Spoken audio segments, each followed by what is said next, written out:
तो अभी जो जिस टॉपिक को हम डिस्कशन करने जा रहे हैं वो बेस्ट रूट सिलेक्शन कंपोनेंट है। और हमें ये देखना है कि एक राउटर जो है किसी भी प्रीफिक्स पे जाने के लिए किस तरह से बेस्ट रूट का सिलेक्शन करता है। लेकिन बेस्ट रूट सिलेक्शन करने के लिए जो हमें कंपोनेंट दिए गए हैं वो है 5। लेकिन जो डिफॉल्ट अगर आप देखेंगे तो फार्मूले के अंदर जो है वो बैंडविड्थ का यूज हो रहा है और डिले का यूज हो रहा है। बाकी जो हमारे पास रिमेनिंग कंपोनेंट है बेस्ट रूट सिलेक्शन करने के लिए वो यहाँ पे यूज नहीं हो रहे हैं। ये क्यों यूज नहीं हो रहे हैं हमने पहली फर्स्ट क्लास के अंदर भी हमने डिस्कशन किया था, लेकिन अभी आगे भी एक बार डिस्कशन कर लेते हैं। अब देखिए जो आपके पास जो बेस्ट रूट सिलेक्शन करने के लिए 5 कंपोनेंट दिए गए थे उनमें हम एमटीयू का इस्तेमाल नहीं करते हैं। अब आप देखें यहाँ पे कि जो हमारे पास जो 4 कंपोनेंट है बेस्ट रूट सिलेक्शन करने के लिए, उनमें से हम बैंडविड्थ को और डिले को कह रहे हैं फिक्स कंपोनेंट। इसका मतलब ये है कि ये दो कंपोनेंट की जो वैल्यू होती है वो फिक्स्ड होती है, वो मैं आगे शो करता हूँ। लेकिन यहाँ पे आप देख पा रहे हैं कि लोड और रिलायबिलिटी इन दोनों को वेरिएबल कह रहे हैं। वेरिएबल क्यों कहते हैं उसकी वजह यह है कि अगर मान लीजिए इस राउटर के द्वारा इस इंटरफेस पे अगर 100 पैकेट फॉरवर्ड किए जाते हैं और उन 100 में से सिर्फ 90 पैकेट ये राउटर रिसीव करता है और 10 पैकेट अगर वो लॉस कर जाता है नेटवर्क के कंजेशन की वजह से, तो इसका मतलब ये हुआ कि इस इंटरफेस की जो रिलायबिलिटी है वो 90% है। तो इस वजह से जो है इसको हम फिक्स कंपोनेंट नहीं कहते हैं रिलायबिलिटी को। नेक्स्ट आप देखें यहाँ पे अगर हम लोड की बात करें तो देखिए ये जो राउटर है इस राउटर पे 192.168.0.0 दो रास्ते से प्रीफिक्स रिसीव हो रही है।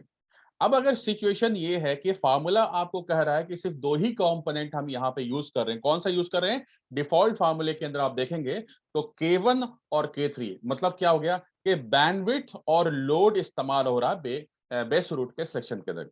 अगर मान लीजिए कि इस लिंक का बैंडविड्थ और डिले फिक्स्ड है और इस इंटरफेस का भी बैंडविड्थ और डिले सेम है, अगर दोनों रास्ते का K1 और K3 मतलब बैंडविड्थ और डिले अगर सेम है और अगर मान लीजिए कि इस जगह पे मैंने K2 मतलब लोड को भी एक्टिव कर दिया है, तो अगर लोड को भी मैंने एनेबल कर दिया है तो अब सिचुएशन ये है, मान लीजिए कि इस इंटरफेस सॉरी इस राउटर से अगर इस राउटर का लोड ज्यादा अगर है, इस राउटर पे अगर लोड ज्यादा आ रहा है तो इस रास्ते का जो मीट्रिक कैलकुलेशन होगा वो एग्जैक्टली ज्यादा होगा, है ना जी। और अगर इस रास्ते से इस राउटर की तरफ से इस राउटर पे अगर लोड कम है, अगर लोड कम है तो नेचुरल सी बात है कि उसकी मीट्रिक भी कम होगी, क्योंकि आपने इस बार बेस रूट सिलेक्शन करने के लिए 3 कंपोनेंट को आपने यूज किया। कौन सा यूज किया है? K1 और K3 तो डिफॉल्ट यूज हो रहा था, आपने K2 को भी इनेबल कर दिया है। इस वजह से अब कंडीशन ये है कि ये जो आपका राउटर है, ये राउटर अपनी राउटिंग टेबल में कौन सा पाथ को इंस्टॉल करेगा? एग्जैक्टली जिस रास्ते से उसे लोएस्ट मीट्रिक मिल रही होगी। तो इसका मतलब ये है कि ये जो राउटर है 192.168.0.0 पर ट्रैफिक को कैसे लेके जाएगा? नीचे से लेके जाएगा। अब थोड़ी देर के बाद क्या होता है कि इस वाले नीचे वाले राउटर पे नीचे वाले राउटर का लोड ज्यादा हो जाता है। तो अगर नीचे वाले राउटर का लोड ज्यादा हो जाएगा तो इसका मतलब यह है कि ये राउटर जो है फिर से मीट्रिक को कैलकुलेट करेगा और इस बार इसकी जो मीट्रिक है ज्यादा हो जाएगी और ऊपर वाले राउटर की जो मीट्रिक है वो कम हो जाएगी। अगर ऐसी कंडीशन होगी तो अब ये राउटर आपका क्या करने वाला है? अब आपका ये राउटर जो है अपनी राउटिंग टेबल में ऊपर वाले पाथ को इंस्टॉल करेगा। तो अगर ऐसा होता है कि एक राउटर कभी नीचे वाले पाथ को अपनी राउटिंग टेबल में इंस्टॉल कर रहा है, कभी ऊपर वाले पाथ को इंस्टॉल कर रहा है, तो ऐसे कंडीशन में उस राउटर का सीपीयू और मेमोरी दोनों यूटिलाइज हो रहा है और इस वजह से आपके नेटवर्क की परफॉर्मेंस पे इंपैक्ट होगा। तो इस कारणवश जो है हमारे पास जो कंपोनेंट दिए गए हैं उनमें से सिस्को यही रिकमेंड करता है कि आप सिर्फ दो कंपोनेंट को यूज करें जो कि फिक्स्ड है। कौन से? आपका बैंडविड्थ और डिले, या यूं कहें कि K1 और K3। अब आगे देखते हैं। तो देखिए ये फॉर्मूला है, इसी फॉर्मूले के बेसिस पे जो टॉपिक हमें डिस्कशन करने वाले हैं, पहले तो वो है कि किस तरह से एक राउटर मीट्रिक कैलकुलेट करता है, और यहाँ पे ये कहा जा रहा है कि डिफ़ॉल्ट जो है वो K1 और K3 को यूज़ किया जाता है। इसको भी अगर देखते हैं हम लोग। दूसरी कंडीशन ये है कि EIGRP equal cost load balancing और अनइक्वल कॉस्ट लोड बैलेंसिंग भी को देखेंगे। लेकिन फिलहाल अभी अनइक्वल कॉस्ट को हम इस लैब में प्रैक्टिकल करके नहीं देखेंगे। प्रैक्टिकल जो है हम इसके बाद देखेंगे, क्योंकि हमारा वीडियो लेंदी हो जाएगा। प्लस हम ये भी देखेंगे इस वीडियो के अंदर, इस लैब के अंदर, कि by default EIGRP support for load balancing path. ये क्या मतलब होता है, इसको आगे देखते हैं। तो सबसे पहले चलते हैं अपने लैब की तरफ। This is my lab. तो आपको मैं बता दूं कि मान लीजिए कि ये जो आपका राउटर है, राउटर 1, इस राउटर पर हम क्या मान रहे हैं, हम इस राउटर को मान रहे हैं सोर्स। ट्रैफिक इनिशिएट यहां से हो रही है, ये आपका R1 है, ये हमारा सोर्स राउटर है, और आपका 192.168.0.0 ये आपका डेस्टिनेशन राउटर है। मतलब ट्रैफिक जो है R1 से निकल करके 192.168.0.0 पे जानी है। तो R1 के पास दो रास्ते हैं। एक तो रास्ता देखिए ऊपर से है 192.168.0.0 पे जाने के लिए, और दूसरा जो रास्ता है वो नीचे से है 192.168.0. मतलब R1 के पास दो रास्ते हैं 192.168.0.0 पे जाने के लिए। दूसरी कंडीशन और समझने की कोशिश करें। सबसे पहले R1 से डायरेक्टली कनेक्टेड कौन है 192.168.0.0? R1 ने R4 से डायरेक्टली कनेक्टेड कौन है 192.168.0.0/24? R1 ने इस प्रीफिक्स को किसे फॉरवर्ड किया होगा, R3 को। तो R4 ने 192.168.0.0 को अपडेट किया R3 को। सेम इसी तरह से R3 जो है वो दो राउटर को अपडेट फॉरवर्ड करने वाला है 192.168.0.0। तो R3 क्या करेगा, R3 जो है R1 को अपडेट करेगा, और R3 जो है R2 को भी अपडेट करेगा। और इसी तरह से जो R2 ने अभी अभी रिसीव किया है प्रीफिक्स 192.168.0.0, वो R1 को भी फॉरवर्ड कर देगा। इसका मतलब ये है कि R1 जो राउटर है वो 192.168.0.0 प्रीफिक्स दो रास्ते से रिसीव कर रहा है, राइट। R1 जो राउटर है वो 192.168.0.0 दो रास्ते से लर्न कर रहा है। अब यहाँ पे अगर हम बात करें बेस्ट रूट सिलेक्शन करने की, तो बेस्ट रूट सिलेक्शन के अंदर हमने देखा ही है कि दो दो जो कंपोनेंट यूज आ रहा है, K1 और आपका K3, मतलब बैंडविड्थ और डिले, है ना जी। तो सबसे पहले हम चेक करते हैं कि हर एक इंटरफेस का जो है वो बैंडविड्थ क्या है और डिले क्या है, हम पहले उसको नोट कर लेते हैं, तो सो दैट कि हमें हमें जो है समझने में आसानी होगी। तो सबसे पहले जो हम किस किस इंटरफेस का, क्योंकि देखिए इस वाले इंटरफेस का हम बैंडविड्थ और डिले चेक करेंगे, इस वाले इंटरफेस का बैंडविड्थ और डिले चेक करेंगे, और ये जो आपका R1 राउटर है, इसके लूपबैक पे हमने 192.168.0.0 कॉन्फ़िगर कर रखा है। तो इस वाले इंटरफेस का भी बैंडविड्थ और डिले हमें चेक करना होगा, और इसी तरह से इस वाले इंटरफेस का बैंडविड्थ और डिले चेक करना होगा।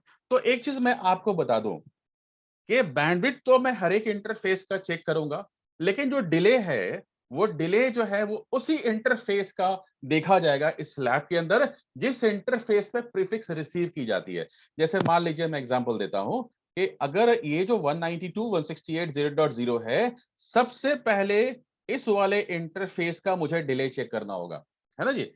R4 ने उस 192.168.0.0 को इस इंटरफेस पे ट्रांसमिट कर दिया, इस इंटरफेस पे अपडेट कर दिया। इसका मतलब यह है कि इस वाले जिस इंटरफेस पे प्रीफिक्स रिसीव की जाएगी, उस इंटरफेस का हमें डिले चेक करना होगा। तो हमें क्या चेक करना है, इस वाले इंटरफेस का डिले लेना है बेस रूट के सिलेक्शन में। तो इस वाले इंटरफेस का भी डिले हमें लिया जाएगा, है ना जी।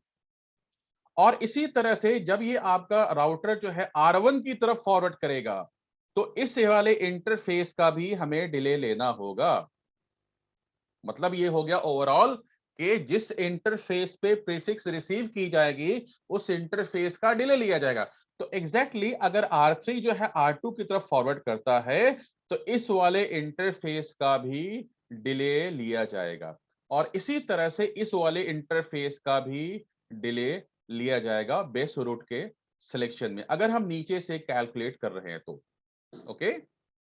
तो अब कंडीशन ये है कि हमें जो बेस रूट के सिलेक्शन के अंदर जो डिले की वैल्यू हमें लेनी है वो उस इंटरफेस की लेनी है जिस इंटरफेस पे प्रीफिक्स रिसीव की जा रहा है। लेकिन अगर हम बैंडविड्थ की बात करें तो बैंडविड्थ में हम क्या चेक करेंगे? बैंडविड्थ में हम चेक करेंगे कि हमारा जो सोर्स है और हमारा जो डेस्टिनेशन है, हमारा डेस्टिनेशन कौन है? हमारा डेस्टिनेशन 192.168.0.0 है। तो from source to destination, source और डेस्टिनेशन के अंदर जो लिस्ट बैंडविड्थ होगी, हमें उसे लेना होगा, है ना? जैसे मान लीजिए एक हमारा जो है वो ईथरनेट इंटरफेस है, एक हमारा फास्ट ईथरनेट एक इंटरफेस है, एक हमारा गीगा ईथरनेट इंटरफेस है, तो सबसे लिस्ट बैंडविड्थ किसकी होनी चाहिए? ईथरनेट की। तो हम वहां पे ईथरनेट लेंगे। तो इसका मतलब ये है कि दो जो कंपोनेंट हमें यूज करना है बेस रूट के सिलेक्शन के अंदर, बैंडविड्थ को अगर चेक करना है तो सोर्स से डेस्टिनेशन में जितनी भी बैंडविड्थ आ रही है उनमें से लिस्ट आप पिक कर लो, और डिले उस इंटरफेस का लेना है सोर्स टू डेस्टिनेशन में जिस इंटरफेस को प्रीफिक्स रिसीव की जाएगी उस इंटरफेस का डिले लेना है। तो सबसे पहले हम लोग नोट डाउन कर लेते हैं हर इंटरफेस की बैंडविड्थ और डिले। तो सबसे पहले R1 पे चलते हैं। Yes, R1। R1 पे हम क्या चेक करेंगे कि R1 का जो आपके सामने F0 बाई इंटरफेस दिख रहा है, ये वाला, इस इंटरफेस का बैंडविड्थ और डिले क्या है चेक कर लेते हैं। तो मैं यहां लिखूंगा शो इंटरफेस, और इंटरफेस का नाम क्या है? F1/0। इसका बैंडविड्थ और डिले यहाँ पे आपको दिखा रहा है कि ये हमारा बैंडविड्थ है उस पर्टिकुलर इंटरफेस का, और ये हमारा डिले है। तो आप कॉपी में नोट डाउन कर सकते हैं। तो हमारा इंटरफेस कौन सा है यहाँ पे? ये पे इंटरफेस का नाम भी दिखा रहा है, इंटरफेस की बैंडविड्थ भी दिखा रहा है यहाँ पे, और इंटरफेस का वो डिले भी यहाँ पे शो कर रहा है। तो हमें ये पता चल गया कि इस इंटरफेस का बैंडविड्थ क्या है और डिले क्या है, राइट? कौन से इंटरफेस का? R1 के F1/0 का। अब हमें अब हमें क्या करना है इस वाले इंटरफेस का?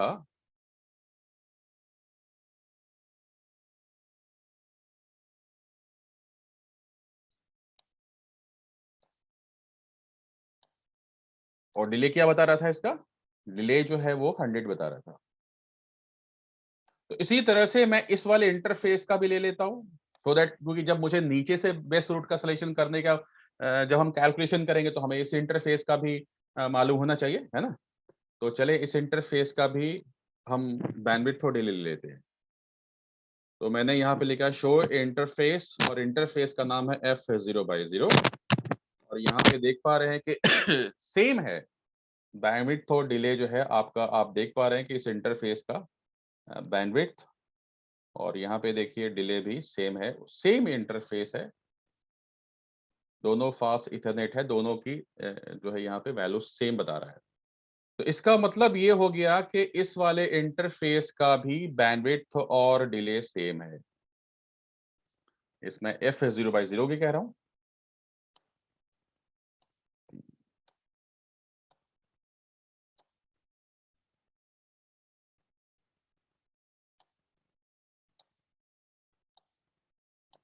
चलिए, अब हम लोग क्या करेंगे, इस वाले इंटरफेस का तो चेक कर लिया हमने। अब मुझे क्या करना है, मुझे ये R2 के इस वाले इंटरफेस का मुझे बैंडविड्थ और डिले चेक करना होगा F1/0 पे। तो मैं चलता हूँ R2 पे, R2, और R2 पे शो इंटरफेस, और इंटरफेस का नाम है F1/0। तो आप देख पा रहे हैं कि इस वाले इंटरफेस का बैंडविड्थ और डिले भी सेम है। ओके, तो इसका मतलब ये हुआ कि इस वाले इंटरफेस का बैंडविड्थ और डिले सेम है।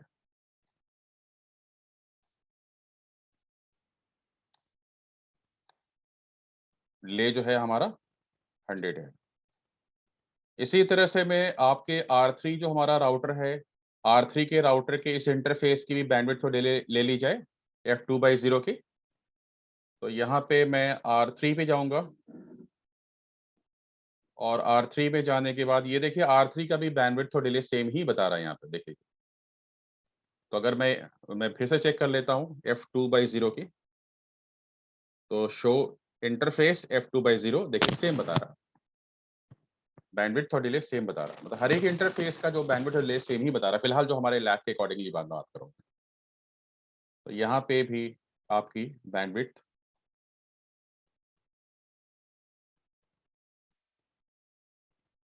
और डिले भी सेम बता रहा है। फाइनली मैं R4 पे जो लूपबैक पे मैंने आईपी डाल रखा है 192.168.0.0 उस पे चेक कर लेता हूं मैं। तो इस तरह से मैं R4 पे जाऊंगा और R4 पे जाने के बाद मुझे चेक करना है जो इंटरफेस लूपबैक 0। तो आप यहाँ पे देख पा रहे हैं कि इस इंटरफेस का बैंडविड्थ आप देख पा रहे हैं काफी लंबा चौड़ा है, डिले 5000 है ना जी। तो चलिए मैं इस लूपबैक के बारे में भी यहाँ पे लूपबैक का जो है वो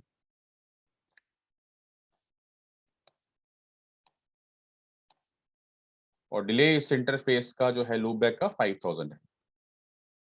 अब अगर मान लीजिए कि यही जो मैंने कैलकुलेशन किया है यहाँ पे इसी के अकॉर्डिंगली अगर मैं बेस्ट रूट का सिलेक्शन करूं तो सबसे पहले आपको क्या देखना होगा। अगर आपको बैंडविड्थ देखना है तो सोर्स और डेस्टिनेशन में कितनी बैंडविड्थ आ रही है।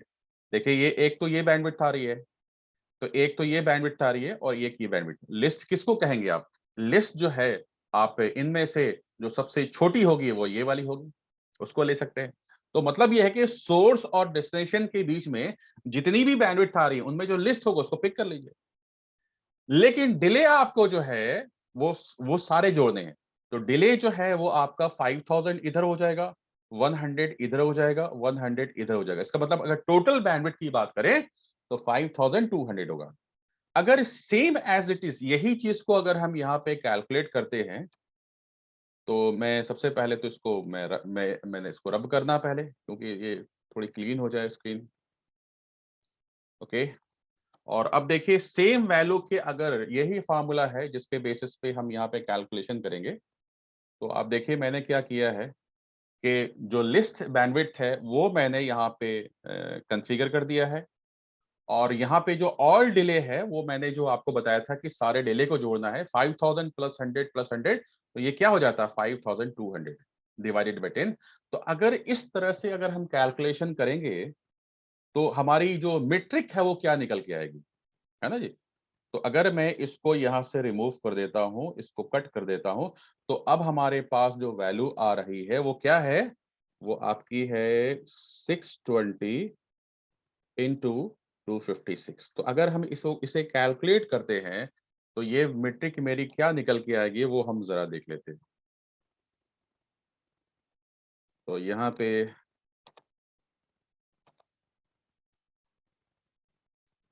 पे जो वैल्यू हमारी है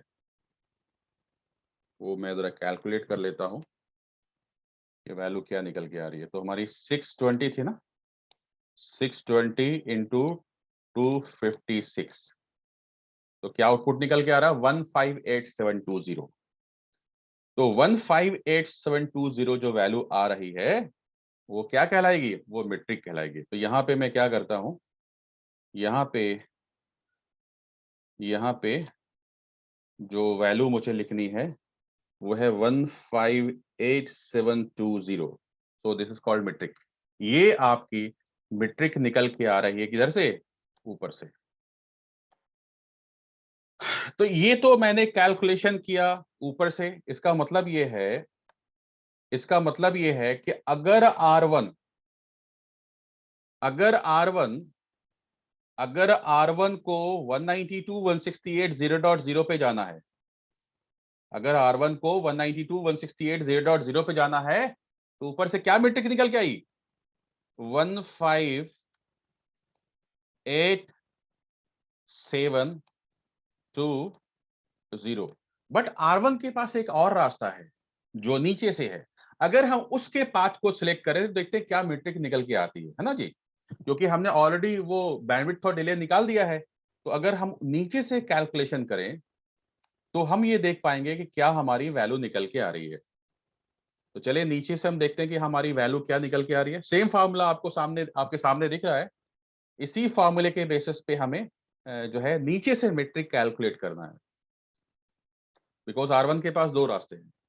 तो अगर आप देखेंगे तो सेम फार्मूले के अकॉर्डिंगली हमने यहाँ पे वैल्यू पुट की है। ये देखिए इसकी फ्रॉम सोर्स टू डेस्टिनेशन जो है हमारी लिस्ट बैंडविड्थ है। लेकिन डिले जो है आपके इंटरफेस का, डिले जो है आपके, डिले कौन सा सिलेक्ट किया जाएगा। डिले देखिए इस वाले इंटरफेस का 5000 है, इस वाले इंटरफेस का 100 दिख रहा है, इस वाले इंटरफेस का 100 दिख रहा है, इस वाले इंटरफेस का 100 दिख रहा है। तो कितना हो गया? 5000 100 प्लस 100 प्लस 100 मतलब 5300। तो अगर हम नीचे से कैलकुलेट करेंगे तो हम देख पा रहे हैं कि यहाँ पे जो वैल्यू निकल के आएगी वो आपकी 5300। तो बैंडविड्थ जो है फ्रॉम सोर्स टू डेस्टिनेशन आपने लिस्ट यहाँ पे कॉन्फ़िगर कर दिया। डिले जो आपका है वो टोटल डिले होगा फ्रॉम सोर्स टू डेस्टिनेशन। अगर इस ये जो हम पाथ के ये जो मीट्रिक कैलकुलेशन कर रहे हैं R1 के लिए वो नीचे वाले पाथ के लिए कर रहे हैं। तो अब अगर हम इसको देखें तो हमारी वैल्यू क्या निकल के आनी चाहिए? यहाँ पे जो हमारी वैल्यू निकल के आएगी, यहाँ पे जो हमारी वैल्यू निकल के आएगी वो 630 इंटू 256। तो ये जो वैल्यू निकल के आएगी उसको हम क्या बोलेंगे? मीट्रिक बोलेंगे। लेकिन सबसे पहले तो हम कैलकुलेट कर लेते हैं कि अगर मेरी वैल्यू आपकी 630 इंटू 256 है तो 161280 है ना जी। यहाँ पे जो वैल्यू निकल के आ रही है वो वैल्यू क्या निकल के आ रही है? यहाँ पे जो वैल्यू निकल के आ रही है वो है 161280। तो ये जो मीट्रिक आप देख रहे हैं वो R1 की ही है, लेकिन R1 की नीचे वाले पास से है। तो इसका मतलब ये है कि R1 के पास दो मीट्रिक निकल के आई है। एक ऊपर से जो मीट्रिक आ रही है 158720 और नीचे से जो मीट्रिक आ रही है 161280। अब हम ये देखते हैं कि क्या एग्जैक्टली राउटर जो हमारा है यही वैल्यू लेके आ रहा है या नहीं आ रहा है। तो चलिए हम देखते हैं लैब में तो ज्यादा समझ में आएगा। तो मैं R1 पे जाता हूं। तो R1 पे देखिए ये दोनों भी तरह की वैल्यू कहां मिलेगी आपको? ये दोनों में होता क्या है कि सबसे पहले राउटर जो है आपस में नेबरशिप क्रिएट करते हैं। वो नेबरशिप वाले आप वीडियो में देख लीजिएगा। तो नेबरशिप क्रिएट हो जाने के बाद क्या करते हैं? फिर राउटर आपस में टोपोलॉजी टेबल एक्सचेंज करते हैं। तो इसका मतलब ये है कि टोपोलॉजी टेबल का मतलब ये है कि R1 की टोपोलॉजी टेबल में दोनों पाथ आपको दिखेंगे। ऊपर से जो वैल्यू मिल रही है उसको, ऊपर से जो मैट्रिक मिल रही है उसको 15870 192 168 0.0 पहुंचने के लिए। और नीचे से जो मैट्रिक मिल रही है 161280। तो इसका मतलब ये है कि अगर हम टोपोलॉजी टेबल में जाकर देखेंगे R1 के तो ये दोनों वैल्यू दिखनी चाहिए, है ना जी। तो यहाँ पे मैं R1 पे टोपोलॉजी टेबल को देखता हूं। तो मैं गया टोपोलॉजी टेबल चेक करने के लिए, शो आईपी EIGRP टोपोलॉजी और लिंक। तो मैं यहाँ पे क्या देख पा रहा हूं?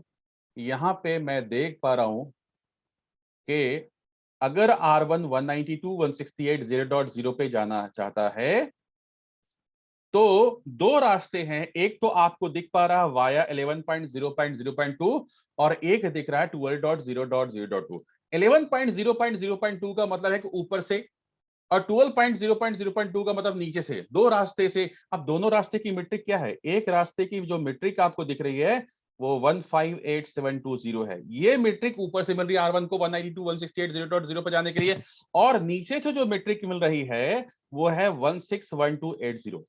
तो मैंने यहाँ पे ये आपको शो करके दिखाया है, यहाँ पे ये प्रैक्टिकल करके दिखाया है कि R1 के पास जो है दो रास्ते हैं, दोनों रास्ते से वो मीट्रिक को कैसे कैलकुलेट कर रहा है, कैलकुलेशन करना भी बताया, और उसकी वैल्यू जो ये R1 जो कैलकुलेट करके लेके आ रहा है वो भी दिखाया मैंने। अब यहाँ पे क्या होगा कि टोपोलॉजी टेबल के अंदर किसी भी प्रीफिक्स पे जाने के लिए फर्स्ट बेस पाथ, अच्छा फर्स्ट बेस पाथ किसे कहेंगे? फर्स्ट, क्योंकि दो रास्ते से दो वैल्यू मिल रही है, लेकिन यहाँ पे लोएस्ट कौन सी है? 192 168 0.0 पे जाने के लिए 158720। तो जो लोएस्ट होगी R1 के लिए 192 168 0.0 पे जाने के लिए, उसको वो क्या करेगा? टोपोलॉजी टेबल से निकाल के उसे टोपोलॉजी टेबल से उसे राउटिंग टेबल में कॉपी कर देगा। मतलब आप R1 की टोपोलॉजी टेबल चेक करेंगे तो दोनों पाथ मिलेंगे। मतलब फर्स्ट बेस पाथ 192 168 0.0 पे जाने के लिए और सेकंड बेस पाथ जो आप वाया 12.0.0.2 देख पा रहे हैं, वो दोनों पाथ आपको मिलेंगे टोपोलॉजी टेबल के अंदर। लेकिन इनमें से जो बेस्ट पाथ कौन होगा, किसे बेस्ट पाथ माना जाएगा? बेस्ट पाथ उसे माना जाता है जिस रास्ते से उसे लोएस्ट मेट्रिक मिली है। और लोएस्ट मेट्रिक कैसे मिल रही है? वाया 12.0.0.2। इसका मतलब ये है कि मैं अगर राउटिंग टेबल चेक करूं R1 की, तो वहां पे मुझे क्या मिलेगा? ये जो लोएस्ट मेट्रिक के बेसिस पे राउटिंग टेबल में वो पाथ मिलेगा। तो शो आईपी राउट करने से यहाँ पे मुझे क्या दिख पा रहा है? मुझे ये दिख पा रहा है कि 192.168.0.0 पे जाने के लिए, ये देखिए इसकी एडी वैल्यू है 90, EIGRP की एडी वैल्यू होती है, और ये आपकी मेट्रिक है। तो मैंने आपको क्या बताया कि अगर आप टोपोलॉजी टेबल चेक करेंगे तो 192.168.0.0 पे जाने के लिए जो दो पाथ हैं, वो दोनों पाथ यहाँ पे दिख पा रहे हैं। बट दोनों में से जो जो मेट्रिक आपको मिल रही है, उनमें जो लोएस्ट होगी, उसे वो क्या करेगा? लोएस्ट वाले को राउटिंग टेबल में कॉपी कर देगा। तो अगर आपसे कोई पूछता है कि टोपोलॉजी टेबल क्या होता है, तो आप कहेंगे टोपोलॉजी टेबल EIGRP के अंदर वो टेबल होती है जहां पे आपको किसी प्रीफिक्स पर जाने के लिए फर्स्ट बेस पाथ और सेकेंड बेस पाथ दोनों मिले। और फिर अगर राउटिंग टेबल में कहा जाए तो आप कहेंगे कि जो टोपोलॉजी टेबल में जो फर्स्ट बेस पाथ होगा, जिस रास्ते से उसे lowest prefix sorry lowest metric मिल रही होगी किसी प्रीफिक्स पर जाने के लिए, वो उसे राउटिंग टेबल में कॉपी कर देगा। तो ये है best route selection process in EIGRP। दूसरी कंडीशन यहाँ पे ये है कि जो हमने बताया कि बेस्ट रूट सिलेक्शन का कंपोनेंट जो है वो हमारा राउटर कौन कौन सा यूज कर रहा है, वो अगर चेक करना है तो आप यहाँ पे शो आईपी प्रोटोकॉल कमांड चलाते हैं। तो यहाँ पे आप देख पाएंगे कि हमारा जो राउटर है वो किन वैल्यू को यूज कर रहा है। तो देखिए यहाँ पे EIGRP मेट्रिक वेट, यहाँ पे वो K1 को यूज कर रहा है और यहाँ पे K3 को यूज कर रहा है, मतलब बैंडविड्थ और डिले यूज कर रहा है। बाकी जो कंपोनेंट है उनको वो यूज नहीं कर रहा है ना जी। और भी बहुत सारे कंपोनेंट आपको मिलेंगे, इसी इसी एक सिंगल कमांड से आपको वेरिएंस का पता चलेगा। वेरिएंस टॉपिक हम बाद में डिस्कशन करेंगे। यहाँ पे EIGRP का एस कौन सा चल रहा है वो भी आपको पता चलेगा। यहाँ पे एक चीज और देख पाएंगे कि मैक्सिमम पाथ 4 क्या है। मैक्सिमम पाथ 4, चलिए मैक्सिमम पाथ को पहले देख लेते हैं। अच्छा, यहाँ पे दो चीजें देखनी है। एक तो देखनी है कि हमने जो देखा था कि कैसे, यहाँ पे दो चीजें और देखनी है। एक तो ये देखती है कि EIGRP can load balance on both equal and unequal cost path. तो हमने पहले ही डिस्कशन किया था, फिलहाल अभी हमको इक्वल के बारे में समझा पाएंगे और अनइक्वल समझा देंगे। लैब करके एक स्पेसिफिक लैब इस पे होता है तो मैं उस पर डिफाइन करूंगा। प्लस मैक्सिमम पाथ को यहाँ पे हम देखते हैं। तो सबसे पहले हम एक चीज समझने की कोशिश करें यहाँ पे कि मान लीजिए कि अगर R1 राउटर को 13.0.0.0 पे जाना है। आप देख पा रहे हैं यहाँ पे जो 13 का नेटवर्क है, अगर R1 राउटर को 13 पे जाना है तो देखिए दो रास्ते हैं। R1 इस रास्ते से भी आ सकता है 13 वाले नेटवर्क पे, और R1 इस रास्ते भी आ सकता है। तो अगर R1 राउटर को 13 नेटवर्क पर जाने के लिए दोनों रास्ते से अगर सेम मीट्रिक मिलती है, तो R1 क्या करेगा? R1 दोनों पाथ को 13 पे जाने के लिए जो दोनों पाथ है, अगर मीट्रिक सेम है तो अपनी राउटिंग टेबल में कॉपी कर लेगा। और कॉपी करने के बाद यहाँ पे लोड बैलेंस करेगा।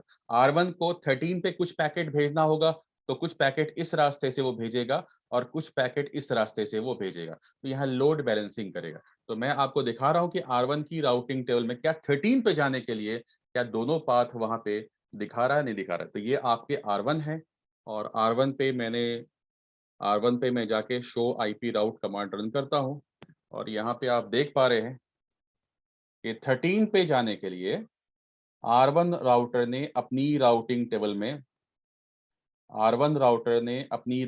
में दोनों पाथ को कॉपी किया हुआ है। तो इसीलिए इसको कहते हैं इक्वल कॉस्ट लोड बैलेंसिंग। अगर एक राउटर को किसी प्रीफिक्स पर जाने के लिए अगर मीट्रिक दोनों रास्ते की सेम मिलती है, तो वो अपनी राउटिंग टेबल में कॉपी कर लेता है और वहां पे लोड शेयरिंग कराता है ना जी। तो अब सवाल यहाँ पे एक और उठता है कि अगर मैं यहाँ पे शो आईपी प्रोटोकॉल फिर से यहाँ पे कमांड रन करता हूँ, शो आईपी प्रोटोकॉल, तो शो आईपी प्रोटोकॉल लिखने से यहाँ जो मुझे आउटपुट दिख रहा है, वो दिख रहा है मैक्सिमम पाथ 4। ये क्या मतलब होता है? मैक्सिमम पाथ 4 का मतलब होता है कि अगर ये जो सिचुएशन आपके सामने है कि अगर R1 को 13 पे जाना है, यहाँ पे 2 रास्ते आपको दिख रहे हैं, लेकिन अगर 2 नहीं 4 रास्ते होते, है ना?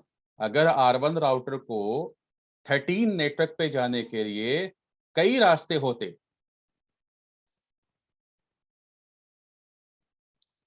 ये अब आपका R1 राउटर है और उसे 13 पे जाना है और 13 पे जाने के लिए हर एक यहाँ पे 13 का नेटवर्क है, 13.0.0.0। तो ऐसे सिचुएशन में अगर वो जो चारों रास्ते की अगर मीट्रिक सेम मिलती है R1 को 13 पे जाने के लिए, तो R1 अपनी राउटिंग टेबल में वो चारों पाथ को कॉपी कर लेगा। ये मैक्सिमम पाथ का मतलब यही होता है। मतलब ये है कि मैक्सिमम अगर अगर मान लीजिए कि यहाँ पे एक और राउटर होता, एक और राउटर होता यहाँ पे मान लीजिए, ये कनेक्टेड है। तो अगर ऐसी सिचुएशन में R1 ये जो आपका R1 राउटर है 13 पे जाने के लिए इसके पास कई रास्ते हैं, लेकिन कई में से वो क्या करेगा, डिफॉल्ट क्या करेगा, सिर्फ 4 पाथ को अपनी राउटिंग टेबल में कॉपी कर लेगा। लेकिन यहाँ सवाल ये उठता है कि ये 5वें राउटर को क्यों नहीं करेगा? 5वें राउटर की कहानी ये है कि अगर जो राउटर सबसे पहले अप होगा, ये जो राउटर की सबसे पहले वो रूट को लर्न करेगा, उसे वो अपनी राउटिंग टेबल में कॉपी करेगा। इसका मतलब ये है कि डिफॉल्ट अगर देखा जाए तो आप जो है 4 पाथ जो है एक राउटर अपनी राउटिंग टेबल में कॉपी कर सकता है और लोड शेयरिंग कर सकता है। लेकिन अगर मान लीजिए हम इस मैक्सिमम पाथ को बढ़ाना चाहते हैं, कोर नेटवर्क पे, कोर राउटर पे जो है हम मैक्सिमम पाथ को बढ़ा सकते हैं। कैसे बढ़ाएंगे हम? यहाँ पे मैं EIGRP के प्रोसेस में जाऊंगा और यहाँ जाके मैं लिखूंगा मैक्सिमम पाथ। मैक्सिमम पाथ क्या करके क्वेश्चन मार्क मारते हैं। तो यहाँ पे देखिए, क्योंकि ये थोड़ा पुराना ऑपरेटिंग सिस्टम है, हमारा जो ISO पुराना है, इसलिए यहाँ पे वो क्या शो कर रहा है, 16 शो कर रहा है। लेकिन अगर आप लेटेस्ट ऑपरेटिंग सिस्टम वर्जन 15 पे जाएंगे तो वहां पे शायद 32 के लगभग मैक्सिमम पाथ दिखाता है। तो आप किसी भी राउटर के मैक्सिमम पाथ को इस तरह से इंक्रीज कर सकते हैं। तो फिलहाल हम यहाँ पे मैक्सिमम पाथ यहाँ पे मैंने 6 कर दिया और 6 करने के बाद अगर हम शो आईपी प्रोटोकॉल यहाँ पे कमांड रन करते हैं तो यहाँ पे अब इस बार जो है वो मैक्सिमम पाथ 6 शो कर रहा है। ठीक है जी। चलिए एक और हम लोग देखते हैं। हमने अभी डिस्कशन क्या किया, हमने ये अभी डिस्कशन किया कि EIGRP equal cost load balancing कैसे करता है। अब जरा हम लोग अनइक्वल की बात कर ले। तो अनइक्वल का एक छोटा सा ब्रीफ दूंगा आपको, क्योंकि ये पूरा लैब हमें कराना है। अभी फिलहाल क्या है कि R1 को अगर R1 राउटर जो आपका है वो 192.168.0.0 पे अगर जाना चाहता है तो ऊपर से क्या मीट्रिक मिल रही थी? ऊपर से जो मीट्रिक मिल रही थी 158.720 और नीचे से मीट्रिक मिली थी, आवाज नहीं करना, नीचे से जो मीट्रिक मिल रही थी वो क्या मिल रही है? 161280। तो R1 राउटर के पास ऊपर से क्या मीट्रिक मिल रही है? 158.720। नीचे से क्या मीट्रिक मिल रही है? 161280। अब R1 के पास दो मीट्रिक मिल रही है, दोनों जो है वो इक्वल नहीं है। इक्वल ना होने के बावजूद भी हम यहाँ पे कुछ ऐसे फीचर्स को एनेबल करेंगे। यहाँ पे वेरिएंस एक कंपोनेंट है जिसको हम यहाँ पे यूज करके अगर एक राउटर के पास किसी प्रीफिक्स पे जाने के लिए अगर मीट्रिक जो है बराबर नहीं भी है तो भी हम उसको राउटिंग टेबल में इंस्टॉल कर सकते हैं और हम लोड शेयरिंग करा सकते हैं। तो इसको बोलते हैं अनइक्वल कॉस्ट लोड बैलेंसिंग। तो फिलहाल हम ये जो लैब है ये अभी हम आपको आगे देखेंगे लैब के दौरान। चलिए अब यहाँ पे ये लैब आपका फिनिश होता है। Thank you very much.